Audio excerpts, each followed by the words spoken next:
చెప్పబడుతున్నటువంటి ప్రతి విషయాన్ని, దేవుడు వాక్యాన్ని జాగ్రత్తగా ఆలోచన చేయాలని మనం చేస్తున్నాం. ఉదయకాలం నుండి మీకు ఏం చెప్తున్నారు? ఇవ్వండి ఇవ్వండి ఇవ్వండి, అంతే కదా. మీకు రెస్ట్ వచ్చింది 2 సార్లు అంతేనా?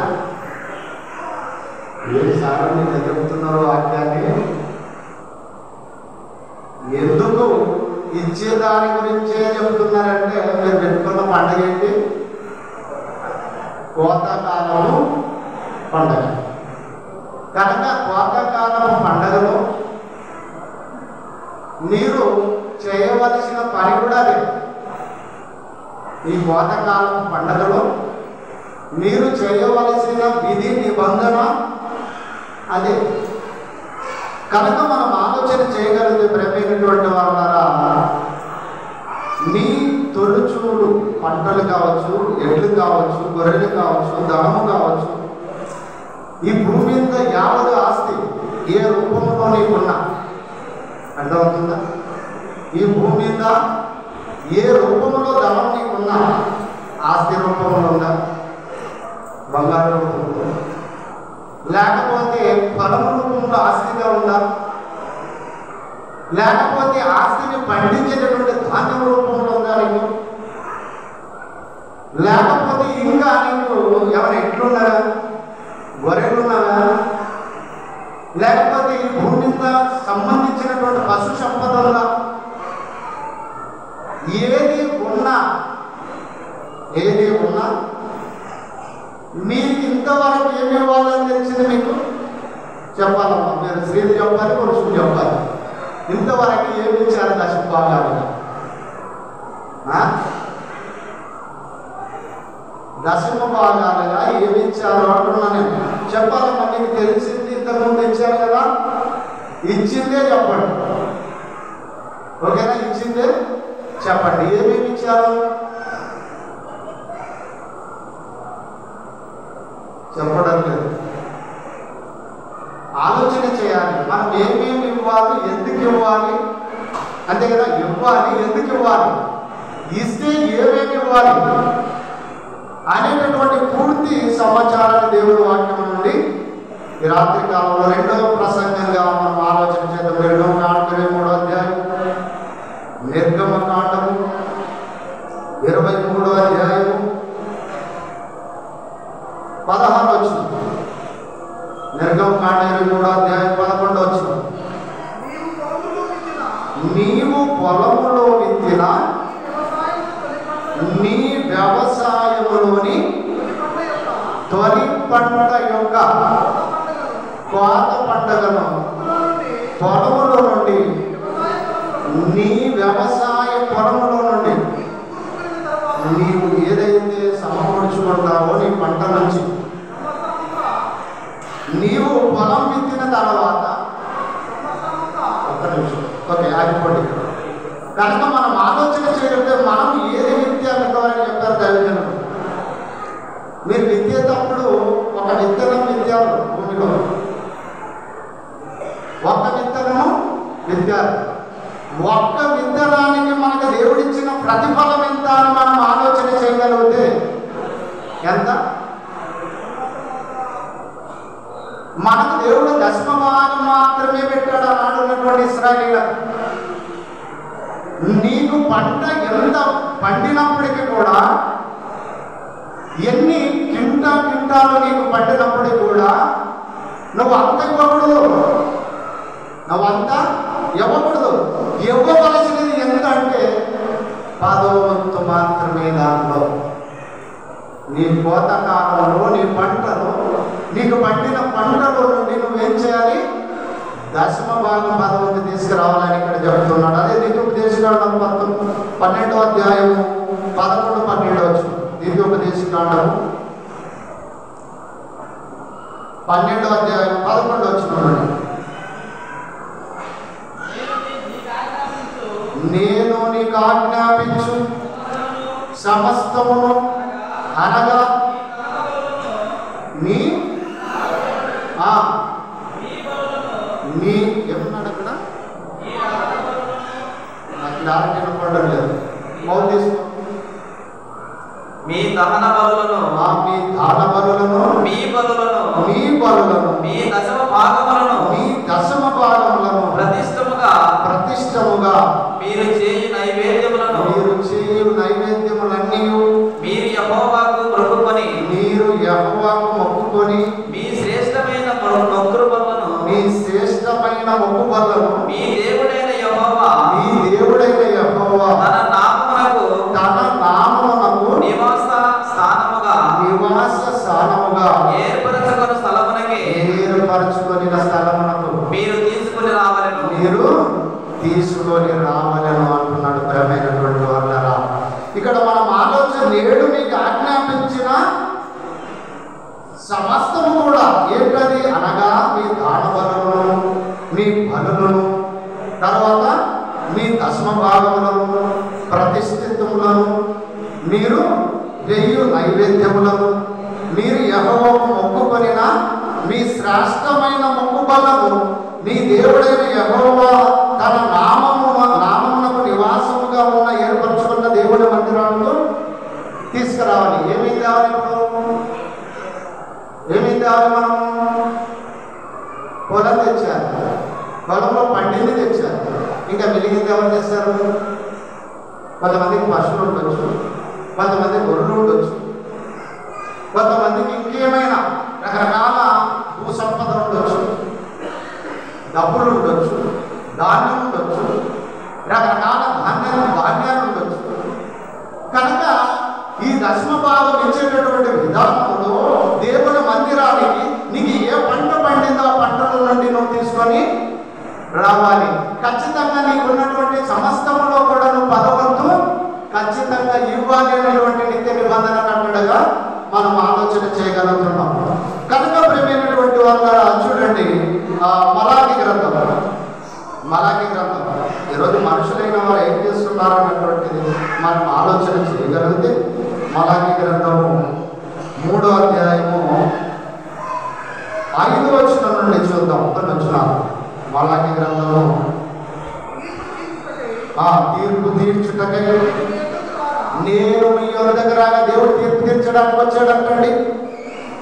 దేవుడు తీర్పు తీర్చడానికి వచ్చాడంట మన దగ్గరికి. ఏమని తీర్పు తీర్చడానికి వచ్చాడరా?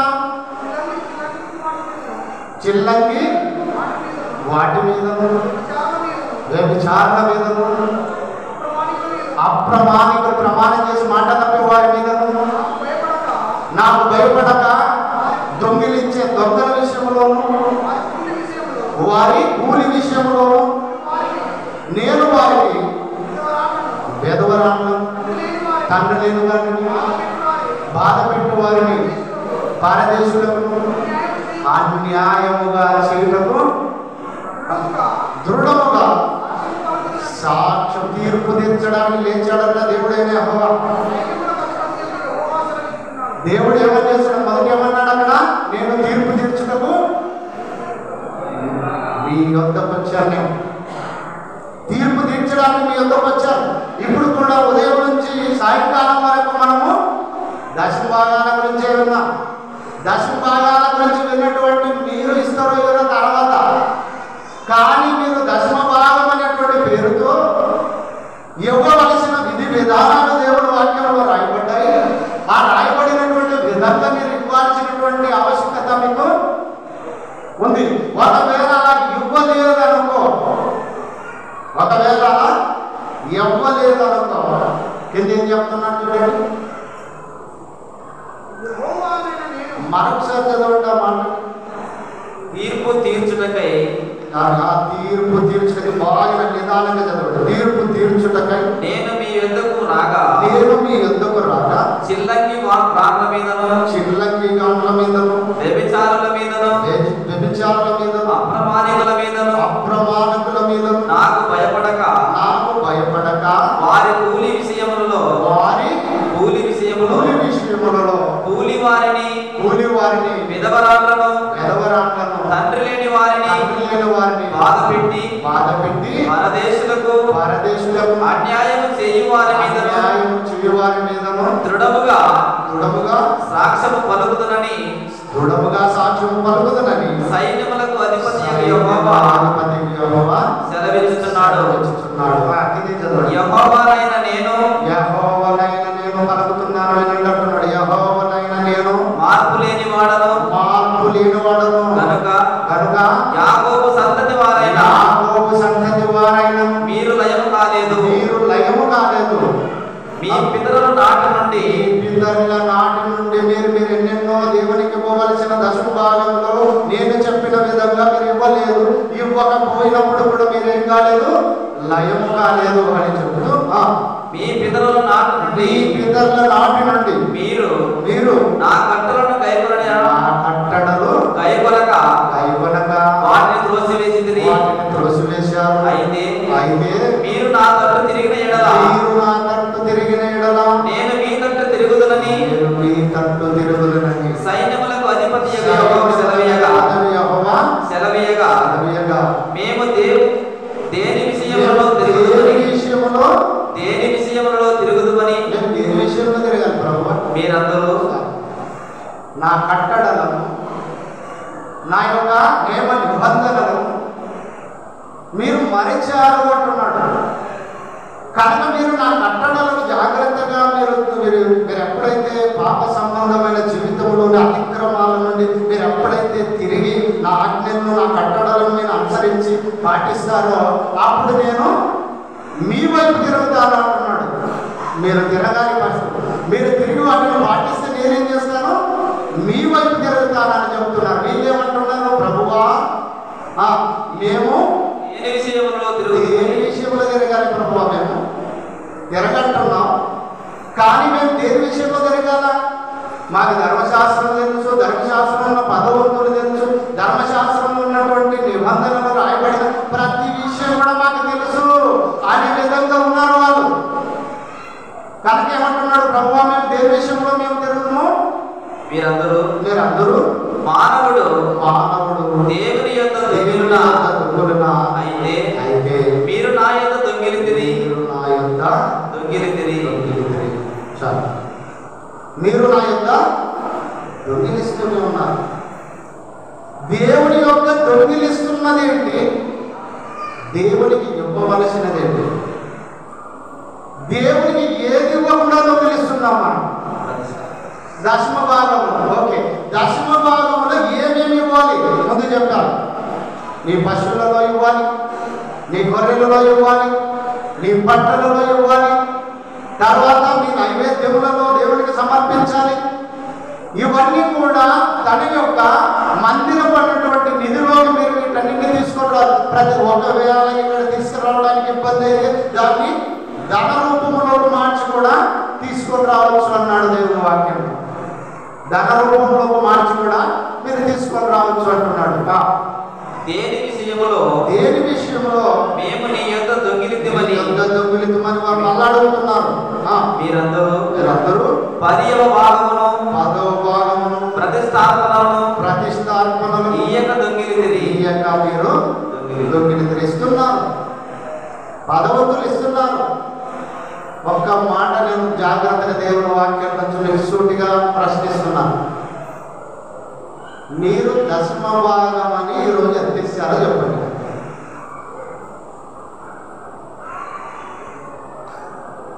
అర్థమవుతుందా?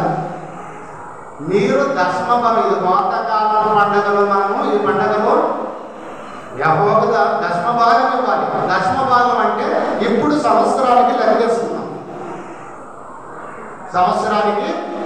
లెక్కేస్తున్నాం. ఒక స్త్రీ పనికి వెళితే ఎంత వస్తుంది సంవత్సరానికి? 365 రోజుల్లో 65 రోజులు తీసేయండి, 300 రోజులు పెడదాం. 300 రోజుల్లో 300 కూలి వేసినా కూడా ఎంత అవుతుంది చెప్పాలి?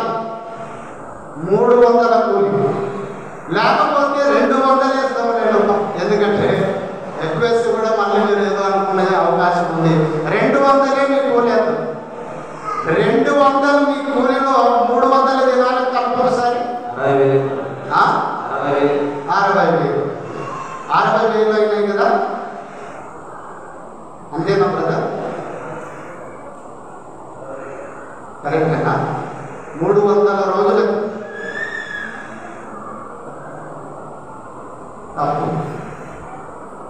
కనుక ఎంత అవుతుంది? సుమారుగా 90,000 అవుతుంది. 200 అక్కడైతే 60. మంచిది, నేను 300. కనుక ఎంత అవుతుంది? 60,000 అవుతుంది. ఇప్పుడు దశభాగం తీయండి, దశభాగం తీయండి. 6,000. ఎంత? 6,000. ఇచ్చారా? ఇచ్చారా? ఎందుకు ఇవ్వలేదు? ఎందుకు ఇవ్వలేదు దేవుడు ప్రశ్నిస్తాడు, నేను కాదు. మీరు దశమ భాగం అన్నటువంటి ఒక ప్రేరేపణ ద్వారా దేవునికి ఇవ్వాలన్నటువంటి ఆలోచన చేయగలుగుతున్నారు కనుక దేవునికి ఇచ్చేది, నేను ఇచ్చే దశమ భాగం ఎంత ఇస్తున్నాము? ఎలా ఇస్తున్నాము? దేవుని ఎలా మహిమపరుస్తున్నాము? దేవుని ఎలా గణపరుస్తున్నాము? దేవుని ఎలా మన పూర్ణ మనసుతో, పూర్ణ వివేకంతో, పూర్ణాత్మతో దేవుని ఎలా గణపరుస్తున్నాడు? భక్తిహీనంలో ఉండే మనం, భక్తిహీనంలో ఉండే మనం ఇచ్చే ఇవ్వడంలో ఇస్తే ఏమవుతుందో రేపు, ఇస్తే రేపటి దినం ఉంది, ఏమవుతుందో నా పరిస్థితి. ఇదండి మానవుని యొక్క జీవితం జరుగుతుంది. మానవుని యొక్క స్థితిగతులు ఇది. ప్రపంచంలో ధనవంతుడు మొదలుకొని దరిద్రుడు వరకు ఈరోజు భూమి మీద ఉన్న ప్రతి వాడి పరిస్థితి అలానే ఉంది. దేవుడికి ఇచ్చే ఇవ్వడం నువ్వు ధారాళంగా ఇవ్వాలి, సంఘానికి ఇవ్వాలి. ఇది కూడా చెప్తాను, మీకు ఇంకోటి ఒకటి మైండ్లో ఉంటుంది, అది కూడా నేను చివరిలో పడితే చెప్పేస్తాను. కనుక మనం ఆలోచన చేయగలిగితే ప్రేమైనటువంటి వాళ్ళరా, ఇలా ఇప్పుడు చదవడం మాట మరొకసారి 10వ భాగమును మీరు దేని విషయంలో మేము దొంగిలిస్తే ప్రభువా అని మీరు అంటారు. మేము దేని విషయంలో దొంగిలిస్తే ప్రభువా, దశభాగాలు ఇస్తున్నాం కదా, దశభాగాలు ఇస్తున్నాం కదా అని మీరు అతిశయపడుతున్నారు. కానీ దశమ భాగంలో మీరు ఇవ్వవలసిన విధానంలో ఇవ్వకుండా దొంగిలిస్తూ దొంగలుగా మారిపోయి దేవుణ్ణి నేరస్తుడుగా, దేవుణ్ణి శంకించేవాడిగా, దేవుణ్ణి డౌట్తో, దేవుణ్ణి సరిగా నమ్మని ఈ ప్రజలకు దేవుడు వర్షాలు కురిపించాలా? దేవుడు ఎండలు పండించాలా? దేవుడు ఈ భూమి మీద పంటలు పండించాలా? ఈ భూమి మీద ఎందుకు ఇలాంటి పరిస్థితులు ఈరోజు ప్రపంచంలో? అనావృష్టి కార్యక్రమాలు, వరదలు, ఎండలు, కరువులు, కాటకాలు, ఇబ్బందులు ప్రపంచంలో ఇవన్నీ రావడానికి కారణం ఏంటో తెలుసా? మనిషి దేవుణ్ణి సరిగా మహిమపరచలేదండి, మహిమపరచడం లేదు. కనుకనే ప్రేమైనటువంటి వాళ్ళారా, ఇలాంటి ఆలోచన దేవుని శోధించాలి. దైవజనులు చెప్పారు కదా, ఇప్పుడు నువ్వు ఎలాంటి మనిషిని శోధించడం కాదు, నిన్ను దేవుడు శోధిస్తున్నాను. నిన్ను నువ్వు నీ పక్కింటోళ్ళని శోధించడం కాదు, నీ ఇరుగు పొరుగు వారిని శోధించడం కాదు, నీ సాటి సహోదరుని శోధించడం కాదు, దేవుడు నిన్ను శోధిస్తున్నాడు. నువ్వు ఇచ్చి శోధించాలి ఆయనని, కానీ ఇవ్వకుండా ఆయనను శోధిస్తున్నావు. ఇవ్వకుండా ఆయనను శోధిస్తే ఏమంటున్నాడు దేవుడు? నేను ఎంత చర్చికి వచ్చినా, ఎంత ప్రార్థనలు చేసినా, ఎన్ని పాటలు పాడినా, ఎంత దేవుని కొరకు బ్రతికినా నా జీవితం అంతే ఉంది, నా పరిస్థితులు అలా ఉన్నాయి, నా జీవితం బాగుపడడం లేదు, నా జీవితము దేవుడు సమాధానమే లేకుండా చేశాడని దేవుడి మీద నేరం వేస్తావా? నువ్వు దొంగ అయిపోయి దేవుడి మీద నేరం వేసి నువ్వు పబ్బము గడుపుకుంటున్న మానవుడు క్రిమినల్, మనిషి నేరస్తుడు, మనిషి జ్ఞానపూరితమైన మేధస్సులు దేవుణ్ణి తప్పు పట్టాలనుకునే దేవుడు అంటున్నాడు, నిన్ను తప్పు పడతాను నేను అంటున్నాను, నిన్ను తప్పు పడతాను నేను, నువ్వు ఇవ్వవలసిన విధానం ఇవ్వడం లేదు అని చెప్తున్నాడు. ఈ జనులందరూ ఆనాడు ఇశ్రాయేలును ఉద్దేశించి మాట్లాడుతున్నాడు. ఈ జనులందరూ నా యొద్ద దొంగిలిస్తూనే ఉన్నారు, మీరు ఒక్కసారి దొంగిలిన వాళ్ళు కాదు, ఒక్కసారి దొంగిలిన వాళ్ళు కాదు, నిత్యము కంటిన్యూ దొంగులుతూనే ఉన్నారు. మీరు శాపగ్రస్తులై ఉన్నారు. ప్రపంచంలో ఈ గాలి, ఈ నీరు, ఈ ఎండలు, ఈ వాతావరణం, ఈ ప్రకృతిలో ఎన్నెన్నో ఋతువులు జరగడానికి నేను శ్రమించి నేను వాళ్ళకి వర్షం కురిపిస్తేనే కదా మీకు పంటలు వచ్చింది. నేను గడ్డి మొలిపిస్తే కదా నీ పశు సంపద బ్రతికేది. నేను భూమి మీద మంచి వాతావరణాన్ని కలిగిస్తేనే కానీ భూమి మీద మానవుడు బ్రతకగలడు, లేకపోతే బ్రతకలేదు. ఆ విషయాన్ని చెబుతాను ఇప్పుడు. ఆమోసు గ్రంథం 4వ అధ్యాయం. కనుక దొంగిలితే దేవుడు కన్నెర చేస్తాడు. ఆ విషయంలో కూడా మనం ఆలోచన చేయాలి. దొంగిలాం కదా, దేవుడు ఏం చేస్తారులే, మనుషులు ఏం చేస్తారులే, చట్ట పెద్దలు ఏం చేస్తారు, సేవకుడు ఏం చేస్తారులే, ఎవరేం చేస్తారులే, మమ్మల్ని ఎవరు పట్టుకోలేరు, మాకున్న తెలివి అందరికంటే ఎక్కువ అనుకొని వేరే నిలుగుతున్న మనిషి దేవుడు చెప్తున్నాడు. ఇప్పుడు విన్నా ఏమంటున్నాడు? ఆమోసు గ్రంథం 4వ అధ్యాయం 6 నుంచి 9 వరకు. మీ పట్టణములన్నిటిలోను నేను మీకు దంతశుద్ధి కలుగజేసినను. ఏం చేశాను? దంతశుద్ధి కలుగజేసినను. మీరున్న స్థలములన్నిటిలోను మీకు ఆహారం లేకుండా చేస్తాను. మీకు తెలుసా దేవుడు యాక్షన్లో దిగుతున్నాడండి. దేవుడు యాక్షన్లో దిగుతున్నాడు. నువ్వు ఒకవేళ నాకు ఇచ్చి శోధించకపోతే, నువ్వు నాకు ఇవ్వకపోతే మీ పట్టణములన్నిటిలో దంతశుద్ధి కలుగజేస్తాను. తర్వాత ఉంటున్నాడు, మీరున్న స్థలంలో, ఊళ్ళలో, మీ పట్టణాల్లో, మీ ప్రాంతాల్లో ఉన్న అన్ని స్థలాల్లో మీకు ఆహారం లేకుండా వచ్చేస్తాను. కరువు రప్పిస్తాను మీ మధ్య. మీరు నా తట్టు తిరిగిన వారు కాదు. నేను ఇన్ని చేసిన ఇదే ఉన్నారు. నేరస్తుడు మనిషి. ఇదే యెహోవా మరియు కోతకాలమునకు ముందు 3 నెలలు వాన లేకుండా చేసింది. మీకు చాలు. కోతకాలమునకు ముందు రైతు ఏ భాష పెట్టుకుంటాడు? పొలం మీద. ఏ భాష పెట్టుకుంటాడు? పొలం మీద. అమ్మో, నేను 2 ఎకరాలు పట్టేశాను. అమ్మో, నేను ఒక 3 ఎకరాలు పట్టేశాను.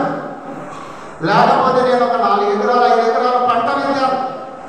ఉన్న డబ్బులల్లా అప్పులు చేసి నేను పంటలు ఎత్తాను.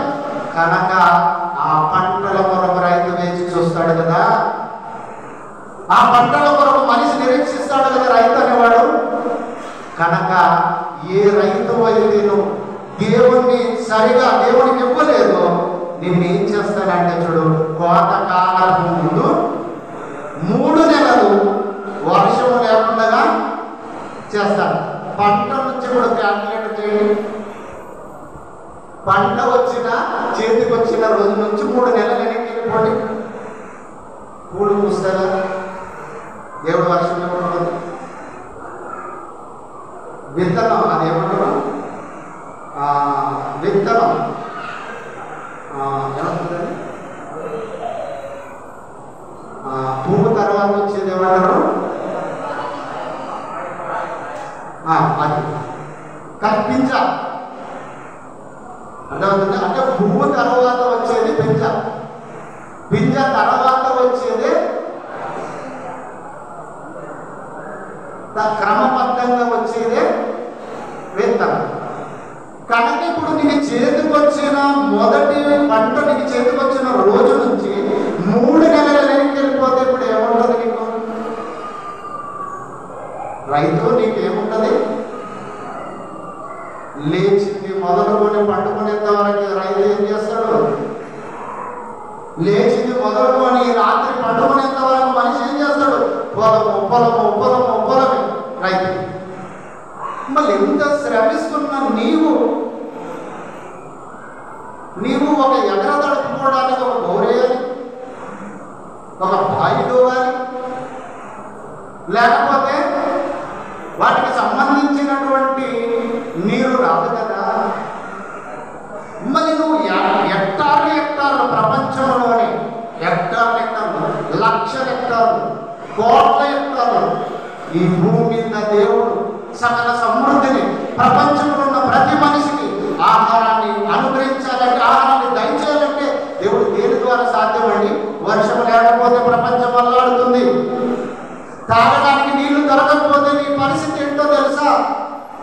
అలసిపోతావు, నలిగిపోతావు, రోధిస్తావు మనిషి అనేవాడు. కనుక చూడండి, వచ్చిన 9 వరకు చదివావా? 8 7 మరియు కోతకాలమునకు ముందు 3 నెలలు వాన లేకుండా చేసి ఒక పట్టణం మీద కురిపించి మరి యొక్క పట్టణం మీద నేను వాన కురిపించకపోతిని. ఒక చోట వర్షం కురిసెను, వర్షము లేని చోట ఎండిపోయెను. ఒక చోట వర్షము కురిసెను, ఒక చోట వర్షం లేదు. ఇలా వర్షం ఉన్న చోట సమృద్ధిగా ఉంది, వర్షము లేని చోట పంటలు ఏమవుతున్నాయి? ఎండిపోతున్నాయి. 2-3 పట్టణముల వారు 2-3 పట్టణముల వారు ఎక్కడైతే దేవుడు వర్షాన్ని సమృద్ధిగా ఆ పట్టణాల మీద కురిపిస్తాడో 2-3 పట్టణములకు వారు నీళ్లు త్రాగుటకును ఒక పట్టణమునకి పోగా ఒక పట్టణమునకి వస్తారందరూ. అచ్చట నీళ్లు వారికి చాలకపోయాను, అచ్చట నీళ్లు చాలకపోయాను. అయినను మీరు నా తండ్రి తిరిగిన వారు కాదు. ఇది యెహోవాకు కనుక దొంగిలించిన నేరస్తులుగా ఉంటూ నేనెన్ని మీ మధ్యలకి ఎన్ని శిక్షాశృతికి సంబంధించిన అనారోగ్య కార్యక్రమాలను మీ మీదకి తెచ్చినా కూడా మీరు ఏమవుతున్నారు? మీరు మారరు, ఇంకా దయ్యపు బుద్ధిలోకి వెళ్ళిపోతున్నారు, ఇంకా నాశనంలోకి వెళ్ళిపోతున్నారు, ఇంకా పాపంలోకి వెళ్ళిపోతున్నారు మనిషి అనేవాడు. కనుక చూడగలిగితే ప్రేమైనటువంటి వాళ్ళరా, మరి ఇలాంటి పరిస్థితులు సమాజంలో లేవికాండ 19వ అధ్యాయం 9వ వచనం. కొంచెం టైం ఎక్కువైనా కూడా నేను విస్తారంగా మాట్లాడాలి దీని మీద, ఎందుకంటే మీకు అర్థం కావాలి. చాలా మీరు ఏం చేసింటారంటే ఇంతవరకు చాలా ఈ పండుగని చాలా సంవత్సరాలు చేశారు, కానీ చేసినప్పటికీ ఆ సంవత్సరాలలో నువ్వు ఖచ్చితమైన పూర్తి వివరణ తెలుసుకోవాలి ఈ పండుగ గురించి. మీరు మీ భూమి పంటను కోయినప్పుడు నీ పొలము యొక్క ఓరలను పూర్తిగా కోయకూడదు. పొలంలో మరి పంటను కోసేటప్పుడు దాని యొక్క పూర్తి ఓరలను పూర్తిగా కోయకూడదు. నీ కోతలో పరిగెని ఏర్పడకూడదు. నీవు కోసిన పంటలో నుండి పరిగెబడిన దాన్ని కూడా నువ్వు ఏర్పడకూడదు. ఏంటంటే ఇంత కట్టిదిద్దమైన షరతులు దేవుడు పెడుతున్నాడు. ఎందుకు ఇలాంటి షరతులు దేవుడు పెడుతున్నాడు? నీవు నీ పంట కోసినప్పుడు దాని యొక్క పూర్తి అడుగు వరకు కూడా నువ్వు కోయకూడదు పంటని. తర్వాత ఏమన్నాడు? తర్వాత దాంట్లో ఉన్న పరిగెని ఏరకూడదు. ఇవి 2 ఎందుకు దశభాగం ఇస్తున్నావు కదా? దశభాగం ఇస్తే సరిపోదా? నీ పంట అంతా మీరు తెచ్చుకున్న వాళ్ళు ఏమైనా వదిలేశారో పంటను అక్కడ పరిగెగాలి దాని యొక్క ఓరల వరకు పై ఆ కంకిల వరకు కోసుకొని మిగిలినది ఏమైనా వాళ్ళు వదిలేసి వచ్చారా మీరు? మనం ఎక్కడ వదిలేస్తాం? మనంత పిసిన వారు ఎవరు లేరు ప్రపంచంలో. మనంత పిసిన వారు ఎవరు లేరు. అందుకే అక్కడ ఎందుకు వదిలేయమంటున్నాడో నీ ఫల వృక్షముల తోట పరిగెను కూర్చుకొనకూడదు. నీ ఫల వృక్షముల తోటలో రాలిన నాటబడిన రాలిన పండ్లనే కానీ ఏరుకొనకూడదు.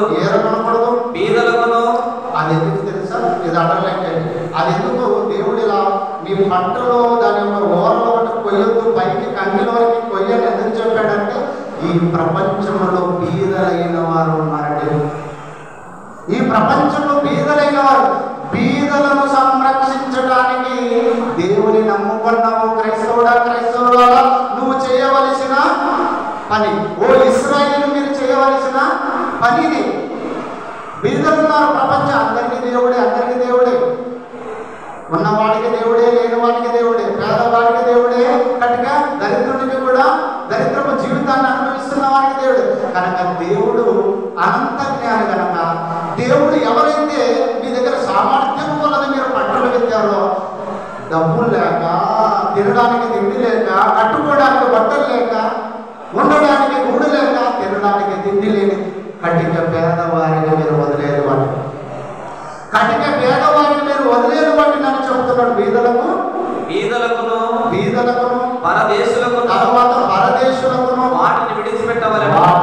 విడిచిపెట్టవలెను. నేను మీ దేవుడనైన యెహోవాను. నేను నీ దేవుడనైన యెహోవానుగా నేను చెబుతున్నాను ఈ మాటని. మీరు దొంగిలింపకూడదు. చూడండి, ఇక్కడ కూడా అంటున్నారు, ఇది కాకుండా నేను గుడం వరకు వస్తా, నేను అడుగు వరకు వస్తా, పరిగెత్తితే నేను అది వదిలేను అని నువ్వు తెలుసుకున్నావు అనుకో. ఏమంటున్నాడు? మీరు దొంగిలింపకూడదు. మీరు దొంగిలింపకూడదని మరాఠీలో చెప్పాను కదా. మీరు దొంగిలిస్తున్నారన్నటువంటి విషయాన్ని చెప్పాను కదా. బొక్కకూడదు. బొక్కకూడదు. ఒకరితో ఒకడు అబద్ధం ఆడకూడదు. ఎందుకు ఏరినావంటే బొక్కుతావు, ఎందుకు కోసావంటే బొక్కుతావు, తర్వాత అబద్ధాలు ఆడతావు. నాకు లేదు ప్రభు అంటావు. అంటున్నా, నా నామమును బట్టి అబద్ధ ప్రమాణము చేయకూడదు. నీ దేవుని నామమును అపవిత్రపరచకూడదు. ఎవరైతే దేవుని మాటను అతిక్రమించిన వాళ్ళు దేవుని ఏం చేసినట్టు? దేవుని మహిమను అపవిత్రపరిచినట్టు. దేవుని మాటని ఖచ్చితంగా పవిత్రతగా నెరవేర్చాల్సిన వారు అపవిత్రంగా, దేవుని అపవిత్రంగా మహిమపరచకూడదు. చేసి చేయనట్టుగా, ఇచ్చి ఇచ్చనట్టుగా, ఇవ్వకూడదు అన్నట్టుగా. కనుక చూడండి, ఇంకో మాట ద్వితీయోపదేశకాండం 14:22. ద్వితీయోపదేశకాండం 14:22.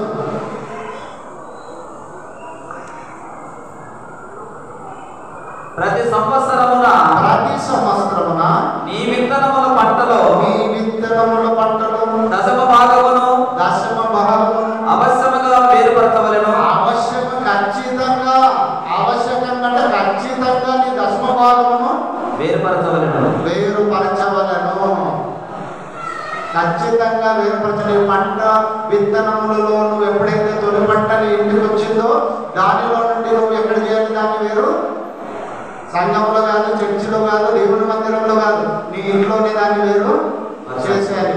చేసి దాన్ని ఎక్కడికి తీసుకురావాలి? దేవుని మందిరంలోకి తీసుకురావాలి. అలాగే చూడండి, ఇంకో మాటను కూడా చూద్దాం. మలాకి గ్రంథం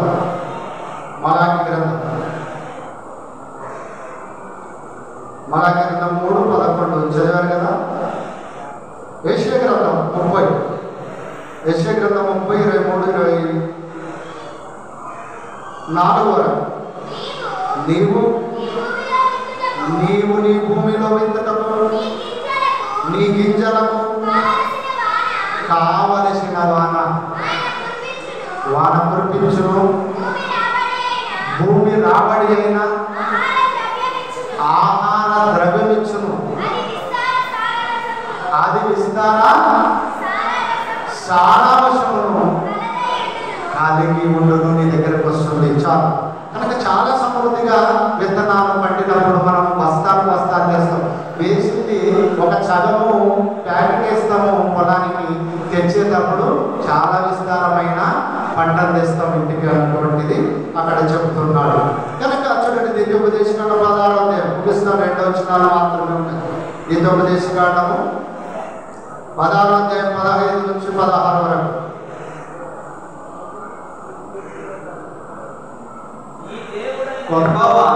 ఏమా నిద్రపోతున్నారు? కొంతమంది నిద్రపోతున్నారమ్మా. ఓకేనా? ఓకే, ఒక పాట పాడుకుందామా? ఓకే, కానీ నీ దేవుడైన యెహోవా నీ రాబడి అంతటిలోను నీ చేతి పనులన్నిటిలో నిన్ను ఆశీర్వదించును కనుక యెహోవా ఏర్పరచుకున్న స్థలము నీ దేవుడైన యెహోవాకు 7 దినములు పండుగ చేయలేదు. దశమభాగాన్ని వాళ్ళని ఇక్కడ కూడా అదే చెప్తాడు. చూడండి, ద్వితీయోపదేశకాండం 23 ద్వితీయోపదేశకాండము 23 21-22. నీవు నీ దేవుడైన యెహోవాకు మొక్కుకొనిన తర్వాత ఆ మొక్కుబడిని చెల్లించుటకు తడవు చేయకూడదు. చాలు. నీవు నీ దేవుడైన యెహోవాకు దేవునికి ఇవ్వాలని ఒక నిశ్చయత నీ మనసులో నీవు దేవునికి మొక్కుకున్నావు. దశమ భాగం ఇవ్వాలనుకున్నాం కనుక దశమ భాగం ఇవ్వాలనుకున్నటువంటి మీరేం చేయాలంటే ఇదిగో తడువు చేయకుండా లేక దాన్ని కొంతకాలము నిర్లక్ష్య భావంతో ఉండకుండా ఖచ్చితంగా దేవునికి చెందవలసిన సొమ్ముని దేవునికి చెందించాలి, ఇవ్వాలి. వచ్చిన చెప్పండి, వచ్చిన చెప్పి చదవండి. 21 నీవు నీ దేవుడైన యెహోవాకు మొక్కుకొనిన తర్వాత ఆ మొక్కుబడిని చెల్లించుటకు తడవు చేయకూడదు. నీ దేవుడైన యెహోవా తప్పక నీ వలన దానిని రాబట్టుకొనును. నీ దేవుడైన యెహోవా మొక్కుకొనిన మొక్కు వల్లను నువ్వు ఇవ్వకపోతే, నీ దేవుడైన యెహోవా నువ్వు ఏదైతే మొక్కుకొని దేవుడికి దశమ భాగాలు ఇవ్వాలని ఇవ్వలేదో దానిని ఏం చేస్తాడంట దేవుడు పట్టుకుంటాడు. తప్పక రాబట్టుకోనునంట, దాన్ని తప్పక రాబట్టుకోనునంట. అది నీకు పాపమగును. అర్థమవుతుందా? నువ్వు మొక్కుకొనేది నువ్వు ఇవ్వకపోతే, సరిగా ఇవ్వకపోతే ఇవ్వనటువంటి ఆ దశమ భాగమును దేవుడు తప్పక రాబట్టుకుంటాడట. ఎలా రాబట్టుకుంటాడు? మనం ఇవ్వకపోతే దేవుడు ఎలా రాబట్టుకుంటాడు? అంతే కదా మన ప్రశ్న. మనం ఇవ్వకపోతే దేవుడు ఎలా రాబట్టుకుంటాడు? చదవండి కింద. అది నీకు పాపమగును. అది నీకు పాపముగా ఉంటుంది. తర్వాత ఏం చేస్తాడంటే నీకు అనేకమైనటువంటి తెగుళ్ళు పంపిస్తాడు, రోగాలను పంపిస్తాడు, జ్వరాలను పంపిస్తాడు, విష జ్వరాలను పంపిస్తాడు, కుటుంబంలో సమాధానం లేకుండా చేస్తాడు. ఇవన్నీ కూడా దేవుడు ఎందుకు ఇలా చేస్తున్నాడంటే దేవుడు నీకు 100% ఇచ్చి 10% మాత్రమే ఆయన నీ నుంచి కోరుకుంటున్నాడు. 100% నీకు ఇచ్చి 100% ఇచ్చి 100% నీకు ఇచ్చి నువ్వు 1% విత్తినావు. దేవుడు 100% నీకు ఇచ్చాడు. 100% నీకు ఇస్తే నువ్వు దేవుడికి ఇవ్వవలసినది ఎంత? 10వ వంతు. 10వ వంతును కూడా నువ్వు ఇవ్వకుండా దొంగిలిస్తే ఖచ్చితంగా నీ నుంచి ఆయన రాబడతాడు అన్నాడు. ఎలా రాబడతాడు ఆయన? నీ పంటలను తెగులు ఏడుస్తాడు, నీ పంటలను మరి ఎండబడతాడు, నీ పంటలను నాశనం చేస్తాడు. అంతే కదా? నువ్వు ఇవ్వవలసినది దేవుడికి ఇవ్వకపోతే నీ పంటలలో నీకే వాతావరణంలో నుండి దేవుడు నీకేం చేస్తాడు? అనావృష్టి కార్యక్రమాలను కలిగిస్తాడని చెబుతూ అలా ఇవ్వకపోతే ఏమంటున్నాడు? నీవు పాపం అని నేను అన్నాడు. మీరు ఇవ్వవలసిన విధంగా దేవుడికి ఇవ్వకపోతే పాపము. కనుక దేవునికి ఇవ్వాలి అన్నటువంటిది మనం ఆలోచన చేస్తున్నాం. అలాగే గ్రంథము మళ్ళీ అదే 3వ అధ్యాయం 9వ వచనంలో అంటాడు. ఏమంటాడు ఇక్కడ? ఇదిగో మీరు దొంగిలి ఏం చేశారంటే శాపగ్రస్తులైపోయారు. దొంగిలి శాపగ్రస్తులైపోయారు. కనుక ఒకటి పాపులుగా మారిపోయామంట ఇవ్వకపోతే. రెండోది మనము ఇచ్చి మనం ఒకవేళ ఇస్తే కూడా దేవుడి విషయంలో మనం శాపగ్రస్తులం అంట. అలా ఇస్తే దేవుడు ఇవ్వవలసిన విధంగా ఇవ్వకుండా దేవుడికి మనం పిసినితనముతో ఏదేదో మనకి అవసరం లేనిది మనకు ఏదో ఒకటి ఇవ్వలేదు అని అనకుండాన్నట్లు ఇవ్వాలి కనుక ఇస్తే అది ఇచ్చిన వారికి ఏమంట? శాపం. ఇస్తావా? కరెక్ట్. ఇవ్వకపోతే లేవని ఉండు. కానీ అలా ఉండడానికి లేదు ఇశ్రాయేలీలకు. ఇదంతా కూడా ఇంతవరకు మీకు చెప్పిన పాఠం అంతా కూడా ఇశ్రాయేలీల పాఠం ఇది. ఇదంతా కూడా ఎవరి పాఠం ఇది? ఇశ్రాయేలీలకు చెప్పిన ధర్మశాస్త్రంలో మోషే గారి ఆజ్ఞలు, ధర్మశాస్త్రాలు ఇవి.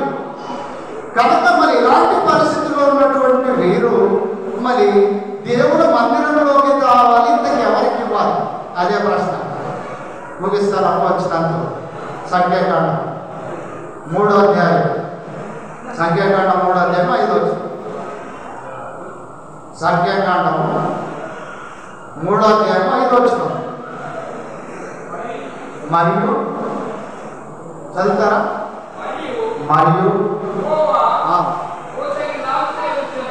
మరియు యెహోవా మోషేకి ఇలా సెలవిచ్చెను. ఇదిగో ఈ తీసుకు మీరు తెచ్చినారు కదా దశభాగాలు. దేవుని మందిరంలో ఆనాడు ఉన్నటువంటి వారు ఎవరు తీసుకోవాలన్నటువంటిది కూడా అక్కడ దేవుడు రాయించాడు గ్రంథంలో. ఏమంటున్నాడు అక్కడ? మరియు యెహోవా మోషేకు ఇలాగ సెలవిచ్చెను, నీవు లేవి గోత్రీకులను తీసుకొని వచ్చి వారు అతనికి పరిచారకులుగా ఉండునట్లు యాజకుడైన అహరోను సంతతికి సంబంధించిన వారిని నిలబెట్టుము. వారిని దేవుని మందిరంలో నిలబెట్టాలి. మీరు మోషే నువ్వు నిలబెట్టాలి.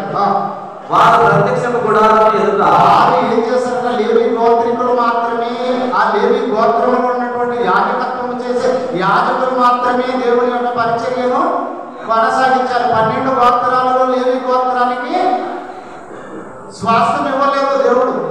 అర్థమవుతుంది? లేవి గోత్రానికి దేవుడు స్వాస్థ్యం ఏమిచ్చాడు? లేవి గోత్రానికి స్వాస్థ్యం అంటే ఆస్తి. స్వాస్థ్యం అంటే ఆస్తి. ఇశ్రాయేలు 11 గోత్రాలకు దేవుడు రాజ్యమునిచ్చాడు, ఆయా సకల అధికారాలు ఇచ్చాడు. కానీ లేవీలకు మాత్రము, లేవీలలో ఉన్నటువంటి యాజకులను మటుకు ఏమిచ్చాడు స్వాస్థ్యంగా? ఏమిచ్చాడమ్మా? దేవుని మందిరంలో, దేవుని యొక్క ప్రత్యక్ష గుడారంలో సేవ చేసేటటువంటి భాగ్యమును, సేవ చేసేటటువంటి మరి ఆధిక్యతను లేవీలకు ఇచ్చాడు మోషే ద్వారా దేవుడు. కనుక చూడండి అక్కడ ఏమంటున్నాడు?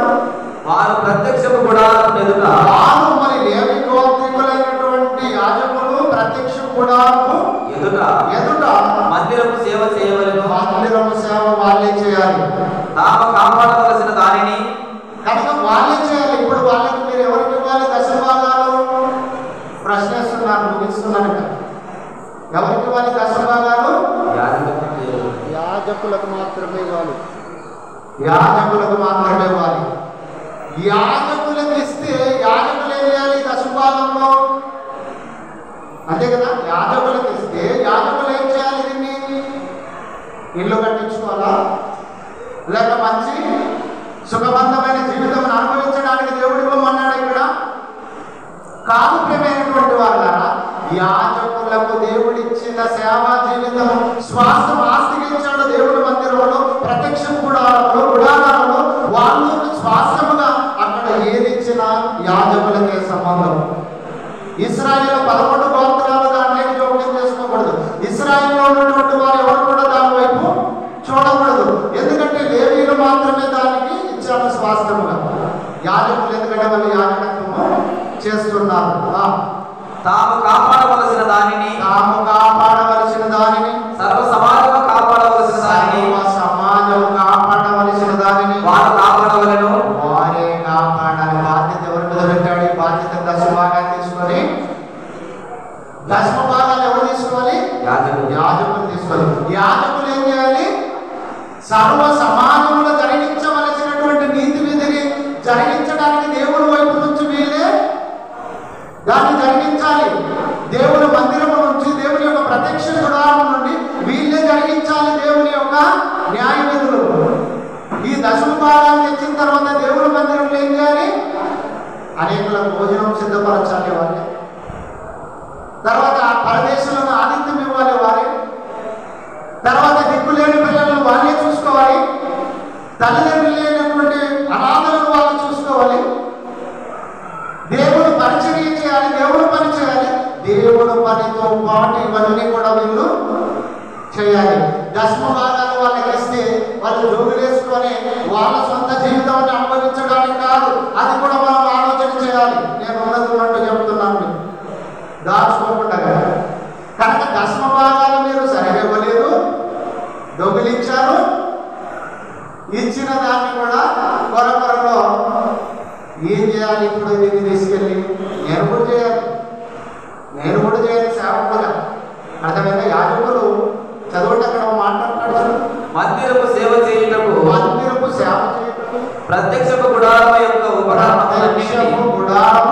యొక్క ఉపకరణములన్నిటిని ఇశ్రాయేలు కాపాడవలసిన అంతటిని వారిని కాపాడవలెను. సర్వ సమాజాన్ని కాపాడాలి వారు. ఎవరు? యాజకులు. యాజకులు కాపాడాలి. కనుక యాజకులకు ఇవ్వవలసినటువంటిది దశమ భాగం ఇస్తే యాజకులు దేవుని పరిచర్య చేయాలి. కనుక ఎబ్రిల్కి రాసిన పత్రికలు చదవాల్సిన అవసరం లేదు. కానీ ఎబ్రిల్కి రాసిన పత్రిక 7:5 అంటాడు, లేవి అబ్రహాము గర్భము నుండి 10వ వంతు చెల్లించను అంటాడు. లేవి అబ్రహాము గర్భములో ఉన్నప్పుడే దేవునికి ఏం చేశాడంట? అబ్రహాం అంటే మీకు అర్థం కాదు. అబ్రహాం ఇసాకు తర్వాత యాకోబు పుట్టిన 12 మందిలో ఉన్నవాడే లేవి. అర్థమవుతుందా? లెక్క చూసుకోండి. అబ్రహాం ఇసాకు పుడితే, ఇసాకు యాకోబు పుడితే, యాకోబు పుట్టిన 12 మంది 12 గోత్రాలు. ఆ 12 గోత్రాలలో ఉన్న గోత్రము లేవి గోత్రం. ఆ లేవి ఎక్కడ నుంచి ఇచ్చాడంట దేవుడికి దశమ భాగము? అబ్రహాము గర్భవాసం నుండి ఇచ్చాడంటే దేవుడికి. అంత గొప్ప సేవ చేస్తున్నాడు లేవి. ఎంత ఉన్నతమైన సేవ చేయగలుగుతున్నారు లేవి. కనుక అలాంటి ఉన్నతమైన స్థితిగతులు, బాధ్యత, నమ్మకం లేవీల మీద పెట్టాడండి, యాజకుల మీద దేవుడు. కనుక ఇంకో మాట చెప్తాడు అక్కడనే. ఒక మాట చదువుకుందాం, ఆ మాట చదువుకుంటే బాగుంటుందేమో ముగింపు మాటలుగా. ఎబ్రిల్కి రాసిన పత్రిక 7:5.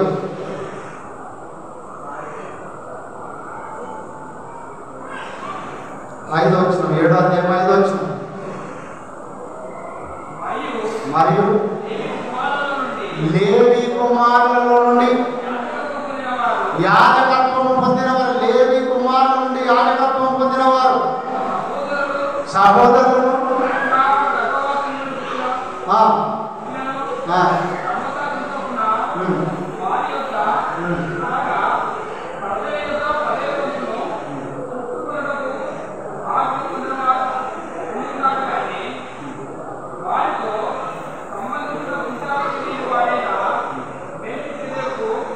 మరొక యాజకుని దేవుడు దింపాడు.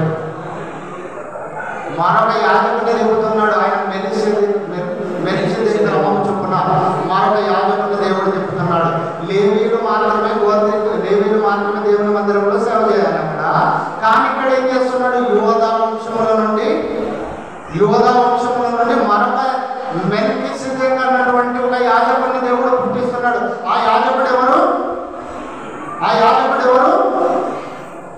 ఆ యాజకుడు ప్రభువైన యేసుక్రీస్తు అండి. మెల్కీసెదెకు క్రమం చొప్పున పుట్టినటువంటి మరొక యాజకుని దేవుడు ఇంకో గోత్రముల నుండి లేపుతున్నాడు. ఆయన యాజకుడు. ఇప్పుడు సేవకులైన మేమెవరు? ఇప్పుడు మరి కనుక రమేష్ గారైతేనేమి, నేనైతేనేమి దేవుడు పని చేస్తున్నా మేము యాజకులమా కాదు? దేవుడు వాక్యానుసారంగా యాజకులం అంటే. కనుక యాజకుడు అంటే ఏం చేస్తారు? దేవుని యొక్క పరిచర్యను చేసేవారు, దేవుడు పని చేసేవారు, దేవుని ఇష్టాన్ని సమాజానికి చెప్పేవారు, నేర్పించేవారు, నడిపించేవారు. తర్వాత ఎన్నో విధాలుగా దేవుడిలో ఆత్మీయంగా బలపరిచేటటువంటి వారు. కనుక దైవజనులు చెప్పినట్టుగా, అలాగే నేను చెప్పినట్టుగా ఎంతవరకు సేవకునికి మీరు ఇచ్చారు కదా.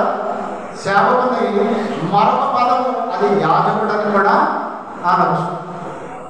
ఆ మాట ఎక్కడ? పేతురు రాసిన పత్రికలో మనము చీకటిలో నుంచి ఆశ్చర్యకరమైన తన వెలుగులోనికి పిలిచిన వారి గుణాశ్రమంలో ప్రచురణ చేయటం నిమిత్తమై మనం ఏర్పరచబడిన రాజులైన యాజకులం అని ఉంటుంది అక్కడ. ఏర్పరచబడిన రాజులైన యాజకులం అంటున్నారు. కనుక ఎవరైతే క్రీస్తు యేసులో మనం క్రీస్తు యొక్క యాజకత్వాన్ని పొందుకొని సేవకులుగా పనిచేస్తున్నారో వాళ్ళందరూ కూడా యాజకులే అని, వాళ్ళందరూ కూడా సేవకులే అని, సువార్తికులు అనొచ్చు, సేవకులు అనొచ్చు, యాజకులు అనొచ్చు. కనుక వీరు కూడా చేయవలసిన పని ఉంది, బాధ్యత ఉంది. మనం కూడా చేయాలని దేవుని భయమార్థమై దేవుని వాక్యం ద్వారా తెలియపరుచు దేవుని మాటలు ఇంతటితో ముగిస్తూ ఉన్నాను.